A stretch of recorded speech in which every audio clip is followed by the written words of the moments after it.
হরে কৃষ্ণ, প্রণাম। আমি সদানন্দিনী মালিনী দেবী দাসী, রাধারানীস কিচেনে আপনাদের সবাইকে স্বাগত।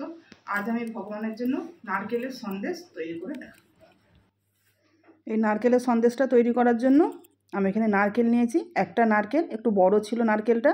নারকেলের নাড়ু করলে সেটা হচ্ছে নারকেল কোড়া দিয়ে কুড়ে নেওয়া যেত, কিন্তু আমি সন্দেশ করব বলে নারকেলটাকে এরকম ছোট ছোট করে বানিয়েছি আর পিছনে কালো অংশটা বাদ দিয়ে দিয়েছি, যাতে নাড়ুটা সন্দেশটা সাদা ধপধপে হয়। আর এটা পেস্ট করার জন্য গরুর দুধ নিয়েছি আমি, লিকুইড দুধ, এটা গরম করা আছে। আর এলাচ থেঁতো করে রাখা রয়েছে, গুঁড়ো এলাচ নয়, এলাচ দানা দানা করে থেঁতো করা আছে। আর এখানে আমুল দুধ নেওয়া আছে, প্রায় 4 চামচের মতো হবে আমুল দুধ, এটা সন্দেশটাকে খুব টেস্টি করবে। আর চিনি রাখা রয়েছে গুঁড়ো করে, কেন গুঁড়ো চিনিটাই এই সন্দেশটা তৈরি করার জন্য ঠিকঠাক হবে। এবার আমি নারকেলটা এই দুধটার সাথে দিয়ে পেস্ট করে নেব মিক্সিতে। দেখুন, এটা মিক্সিতে পেস্ট করে নিয়েছি। এটাকে আমি এবারে কড়ার মধ্যে নিয়ে নেব। গ্যাস কিন্তু আমার এখন একদম কমানো আছে, কম আঁচেই এটাকে নিয়ে নেব। এই যে দুধটা দিয়ে পেস্ট করেছি, ওই দুধটা আছে, কীরকম পেস্ট হয়েছে দেখতেই পাচ্ছেন, দানা দানা ভাব নেই। কিন্তু নারকেল তো একদম মিহি পেস্ট হবে না, যতটা মিহি করা যায় ততটা করতে হবে। এই যে দুধটা আছে, ওই দুধটা আমি শুকিয়ে নেব। মিডিয়াম আছে নাড়াচাড়া করতে করতে দুধটাকে আমি শুকিয়ে নেব। দেখুন দুধটা আমার শুকিয়ে গেছে, শুকনো শুকনো হয়ে গেছে নারকেলটা। এই রকমই করে নিতে হবে, দুধটা থাকা যাবে না, থাকলে একটু অসুবিধা হবে সন্দেশটা তৈরি করতে। তো এরকম একটু শুকনোই করে নেবেন আপনারা। করে নিয়ে আমি এবার এতে চিনি দিয়ে দেবো। চিনিটা আপনারা আপনাদের মানে যেরকম মিষ্টি খান বা কম বেশি ওটা করবেন। তা আমি নারকেলটার পরিমাণ করে প্রায় 5-6 চামচ চিনি দিয়ে দিলাম। একটু গুঁড়ো চিনি, ওই জন্য একটু বেশিই লাগলো। তো আপনারা এটা পরিমাণ মতো দেবেন। এটাকেও আমি নাড়াচাড়া করে নিয়েছি।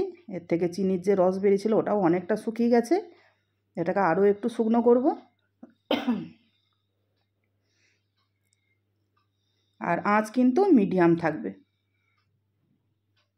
এবারে যে আমুল দুধটা আমি নিয়েছিলাম, আমুল দুধটা এর সঙ্গে দিয়ে দেবো।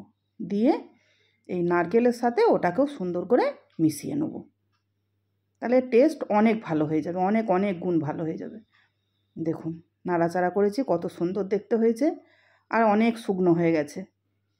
আর এটা পুরো কাজটা ওই লো টু মিডিয়ামের মধ্যেই করবেন, নাহলে একটা পুড়ে যাওয়ার চান্স থাকবে। একটু ধৈর্য নিয়ে এটাকে করতে হবে, আর নাড়াচাড়া করতে হবে অনবরত, নাহলে তলায় একটু লেগে গেলেই এই জিনিসটা সাদা ভাব থাকবে না, ওটা লাল হয়ে যাবে।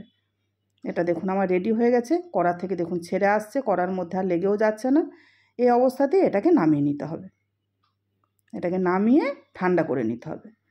আর তার আগে আমি ফ্লেভারের জন্য যে এলাচের গুঁড়োটা রেখেছিলাম ওইটাও দিয়ে দেবো। দিয়ে একটু নাড়াচাড়া করে এটাকে আমি আলাদা প্লেটে তুলে নিয়ে ঠান্ডা করে নেবো। এটাকে ঠান্ডা করে সন্দেশগুলো করে দেখাবো। দেখুন আমি আলাদা প্লেটে তুলে নিয়েছিলাম। এটা মোটামুটি আমার 80% মতো ঠান্ডা হয়ে গেছে, হালকা হালকা একটু গরম আছে, আর খুব সুন্দর চিট হয়েছে। আমি পাকিয়ে দেখালাম, দেখতেই পাচ্ছেন। আর আমি এই ছাঁচে সন্দেশটা আমি রেডি করব, সেই জন্য আমি এর মধ্যে একটু ঘি দিয়ে দিলাম, যাতে আমি সন্দেশটাকে খুব তাড়াতাড়ি ছাঁচ থেকে তুলে ফেলতে পারি। দিয়ে এবার অল্প একটু এরকম ডো নেব, নিয়ে এর মধ্যে দিয়ে হালকা করে চাপ দিয়ে এটা আমি তৈরি করে নেব। এই ছাঁচে দিলে দেখতে খুব সুন্দর হয়। দোকানে যেমন প্যাঁড়া সন্দেশ কিনতে পাওয়া যায়, এরকম ছাঁচে দেয়া কত সুন্দর লাগে দেখতে। আমি ওই রকম একটু করার চেষ্টা করেছি। দেখুন দেখতে কত ভালো হয়েছে। আমি আরও একটা করব। এটাই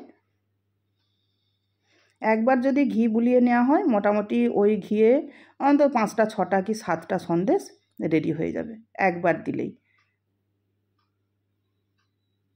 দেখুন এরকম করেই আমি করব।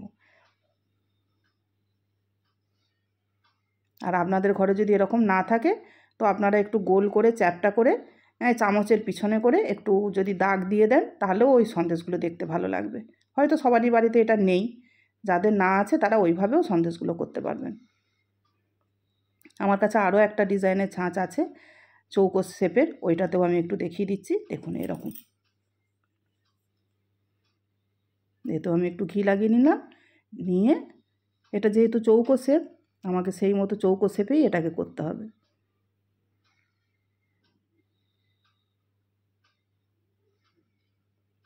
মানে চৌকো করেই এটা দিতে হবে, মানে চারিদিকটা যেন ভর্তি হয়, মানে চৌকো টাইপেরই যেন দেখতে হয়। একটা দিকে একটু খালি থাকলে জিনিসটা দেখতে ভালো লাগবে না। সেই জন্য এইভাবে সুন্দর করে আমি রেডি করে নেব। দেখুন কীরকম হয়েছে।